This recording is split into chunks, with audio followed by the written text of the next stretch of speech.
নমস্কার বন্ধুরা, welcome back to my Animesh চ্যানেলে তোমাদের সবাইকে স্বাগত। তো আশা করি তোমরা ভালো আছো।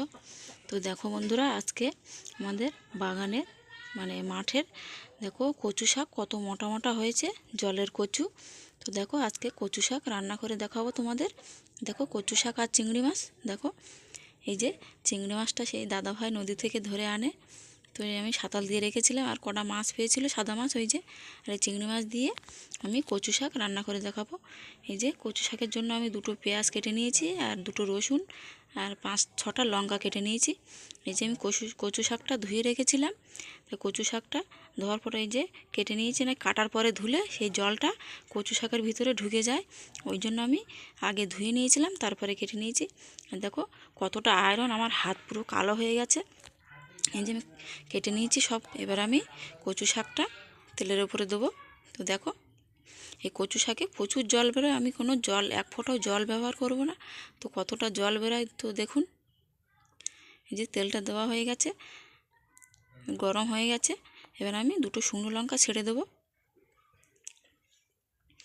এই যে তারপরে একটু ওই যে পেঁয়াজ রসুনটা কাটা ছিল, সেই পেঁয়াজ রসুনটা আমি দিয়ে দিয়েছি তেলে।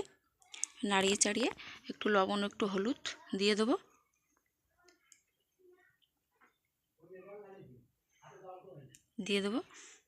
এই যে আর 5-6টা কাঁচা লঙ্কা কাটা ছিল, সেগুলো দিয়ে দিচ্ছি। যে তারপরে 1 চামচ হলুদ আর লবণ দিয়ে একসঙ্গে ঘেঁটে আমি চিংড়ি মাছটা দিয়ে দেবো। এই যে দেখুন, তো একটু তেল লাগবে, জল বেরোয় তো ওই জন্য একটু তেল দিতে হবে কচু শাকটায়। এই যে তারপর সেই চিংড়ি মাছটা আমি দিয়ে দিয়েছি। এই যে খানিকক্ষণ নাড়িয়ে চাড়িয়ে আমি কচু শাকটা দিয়ে দেবো। এই যে হয়ে গেছে, মশলাটা গ্রেভি হয়ে গেছে। এবার আমি কচু শাকগুলো আস্তে আস্তে সব দিয়ে দেবো। এই যে দেখুন কচু শাকগুলো কত মোটা মোটা। দেখো আমাদের 3টে এরকম বাগান আছে, তো সেখানেই 3টে বাগানই লাগানো হয়েছিল। তো অনেক হয়েছে কচু শাক। কালো কচু আছে, আর এগুলো একটু সাদা কচু মতো, আর কালো কচুও অনেক হয়েছে। তো দেখো এই যে আমার সব দেওয়া হয়ে গেছে কড়াইতে। আমি এবার ঢাকা দিয়ে দেবো। এই যে ঢেকে দিয়ে দেবো। তারপরে দেখো কতটা জল বেরিয়েছে, আমি 1 ফোঁটা জল ব্যবহার করিনি। দেখো অনেক জল বেরিয়েছে। এই কচু শাক রান্না করতে গেলে প্রায় 1-1.5 ঘন্টা লাগে, ওই জন্য। দেখো এই যে জল, এই যে অতটা জল মরে এই হয়ে গেছে কচু শাকটা।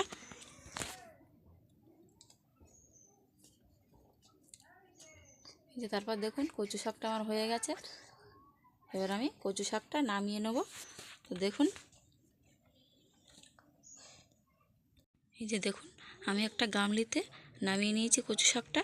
তো কতটা জল মেরে, তাই দেখুন কচু শাকটা রান্না করা হয় অনেক কষ্ট করে।